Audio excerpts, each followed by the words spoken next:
So it's that time of the month where I make election prediction videos between Donald Trump and the top three Democratic contenders, and today we're going to be doing Donald Trump versus Vermont Senator Bernie Sanders. So we're going to start off, as usual, starting off on the West Coast, leading into the rest of the swing states, but I've seen a lot of consistency with a number of these videos, and the map is ever-changing. Obviously, what happens today on a Wednesday in the middle of May 2018, not in the middle, in the beginning of May 2018, we're not going to see the exact outcome we may see in 2020. The map may be completely different.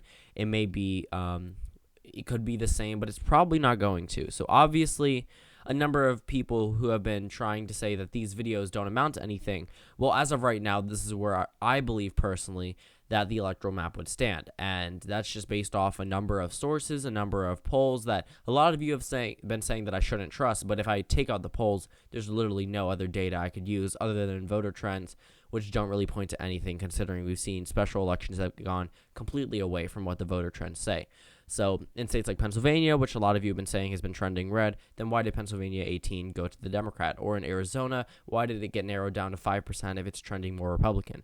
So we haven't really seen the type of party trends that have been laid out for us by people that are in opposition to Democrats. And whenever I make a video showing a Democrat win, they would say, I'm biased, XYZ is Y. And, you know, a lot of these arguments really fall through. They just fail to cite sources that are actually real. Breitbart is not a source. InfoWars is not a source. Drudge Report is not a source. I really don't trust any of them. A lot of you have been saying, oh, CNN is fake news. You can't trust them. Well, you guys are the first ones to go to fake media outlets and call that news. So, you know, sure, CNN could be biased. I don't want to talk about news organizations personally because there are definitely some that are biased. And if CNN was included, you would have to include a whole bunch of others, including Fox and MSNBC. So there's always going to be an inherent bias because we are humans, and that's just how it is. No one's going to tell you exactly how it is, and unfortunately, that's just how it is. So everything that we do is obviously going to be in a biased way. I mean, I'm personally biased. Every election prediction YouTuber is out there who is biased. There's never going to be someone who isn't quote-unquote biased because, again, human endeavor equals bias. There's no way we can avoid it. It's inherent. It's in our nature. We're not going to be able to say, I'm completely unbiased because of this. No, you choose the sources you trust, which is one of the reasons why, like, I don't trust InfoWars. You could call me biased because I don't trust a news source like that. I just realized we're getting completely off track. But just in general, I wanted to clarify that because a lot of you that are in opposition to the things that I put in my videos have been saying those claims, and I just don't really see why I keep seeing the same repeated thing. It's been a trend, but we're just going to go through this video. So Western Coast, obviously Democratic territory. Actually, I don't want to do it how I normally do it. We're going to go by poll closing. So I'm not going to fill in swing state. I will fill in swing states as we go, going through the 7, 8, 9 p.m. poll closings, just doing it that way. So starting off in the state of Indiana, Donald Trump is probably going to hold on to that one. It's probably not going to be that much of a challenge for him to do so, considering Vice President Mike Pence is from that state. We go over to Kentucky. There are 8 electoral votes. Donald Trump would probably win them easily. I mean, Bernie Sanders can do a little bit better winning over a couple of progressives, but again, not a progressive state. It's just a Republican state that has progressive Democrats. So we're going over to South Carolina. Probably going to stay in the Trump column. We really don't see a South Carolina trend towards the Democrats until maybe like 2032 when the heavy African-American population comes out and votes. But as of right now, again, Republican state. A Democratic state is what I was just getting to. The state of Vermont, obviously going to Bernie Sanders. Now we're going down to the state of Georgia. That one, it's a little iffy to call, but I think that the president would narrowly hold on to it. You know, Hillary Clinton was loved here in the Democratic primary. Donald Trump was mildly. If you take out all the other candidates, he wouldn't have won the primary, but he did because there was a field of around 17 people. So at the time, it may have narrowed down to like 10 or so, but you know, Georgia, still, the vote splitting was tremendous. Donald Trump won based off of plurality, not a majority. In Virginia, though, I do think Bernie Sanders would hold on to it. It's going to be pretty easy for him to hold on to Virginia. So this puts him at 16-44 for Donald Trump. So Donald Trump's probably going to hold on to West Virginia. I've seen a few videos where Bernie Sanders wins in West Virginia. That's not going to happen. In Ohio, I think Ohio could go to Bernie Sanders. This is one of the few videos where I actually would give Ohio to a Democrat because I think Bernie Sanders can bring back a number of white working class voters. Before, I would say that Donald Trump could hold on to it, but now I'm sort of seeing, you know, Mike Pence draw a little bit away from the president's.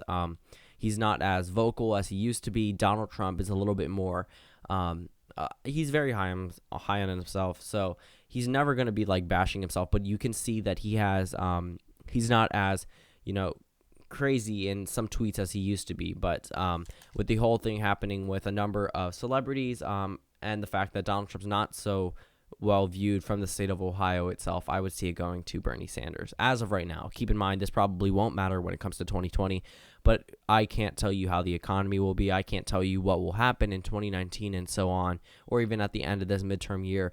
A lot of things can change. So obviously when 2020 comes around and let's say Donald Trump wins or Bernie Sanders wins by a different margin or another Democrat wins, don't come back to this video and say this is why you're wrong. Keep in mind that this is as of today, May 2nd, 2018. So 34 electoral votes for Bernie Sanders, 49 for Donald Trump. North Carolina, I see going to Bernie Sanders. I think he could narrowly gain North Carolina, but only by a slim margin. So 49 exact electoral tie, 49 to 49. Where can Bernie Sanders or Donald Trump win? Well, Bernie Sanders will probably not win the South. Tennessee, Alabama, Mississippi, Oklahoma, and Missouri are probably all out of his reach. We really don't see a possibility of a Bernie Sanders victory here, just based off how red these states have been. So Illinois, though, obviously going to the Democrats, my home state of Maryland, Delaware, the District of Columbia, New Jersey, Connecticut, Rhode Island, and Massachusetts, all predominantly Democratic states. Up in Maine, I think that Bernie Sanders would hold on to every single state in the state of Maine. Every single district in the state of Maine, giving him 125 electoral votes. We go down to Pennsylvania, where I think Bernie Sanders could win by a narrow margin. Not a narrow margin, my bad. By around like a 5% margin. That's narrow compared to some other states. And I think that Bernie Sanders would also easily carry New Hampshire. Democratic primary was easy for him. Hillary Clinton didn't win there, but she won in the 2016 general election. So I think Bernie Sanders could do it. And down in Florida, again, all the tides have turned and showed a Democratic possibility in the state of Florida. I think would go to Bernie Sanders. In Arkansas, I think Donald Trump would hold on to that one. And now we're going over to the 9 p.m. poll closings, which is the Midwest. But we're going to start off in the Northeast and just fill that in because I really don't like seeing the gray, in my opinion. New York going to Bernie Sanders. That's pretty obvious at this point. New York, solid Democratic state. Donald Trump will probably run up the map across the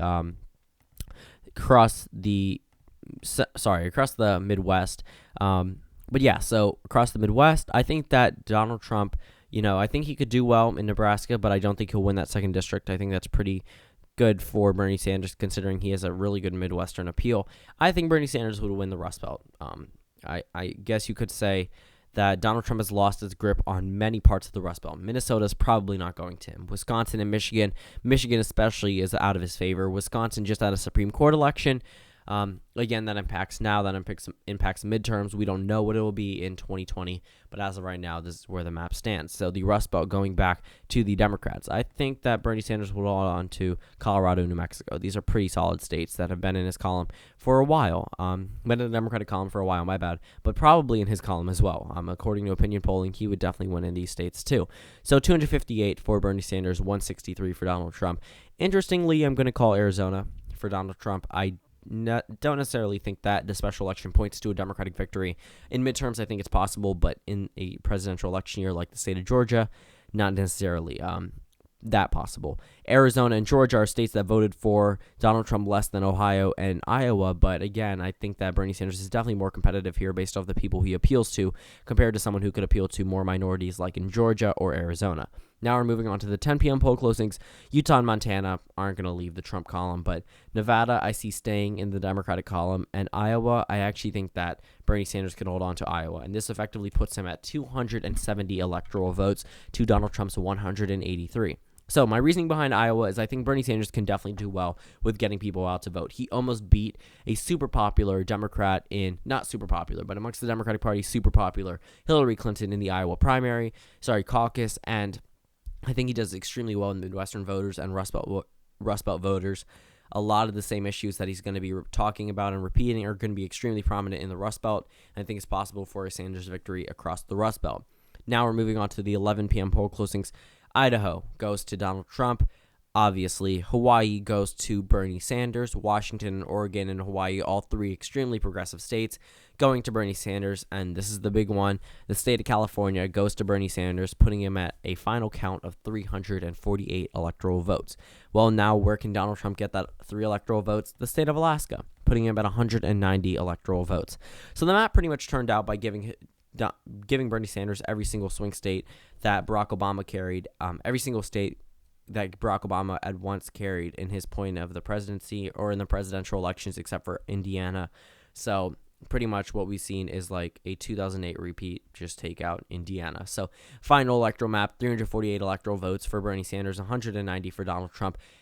Come next month, I think Donald Trump's approval rating will rise a little bit. Again, I've seen his kind of passiveness. He's not as vocal, but right now it's not doing so well with his base. Obviously, he went back to Michigan and he held a rally there, but it's not like in those record numbers as we saw before. Again, we're not in 2020 yet, so he doesn't have that to worry about that just yet. So obviously, it's not going to be a true representative of a real rally that we might see in 2020, but nonetheless, it's just something that we have as of today. So final count again, Bernie Sanders 348, Donald Trump 190. Thank you guys for watching this video. Comment down suggestions below, and I'll see you all tomorrow.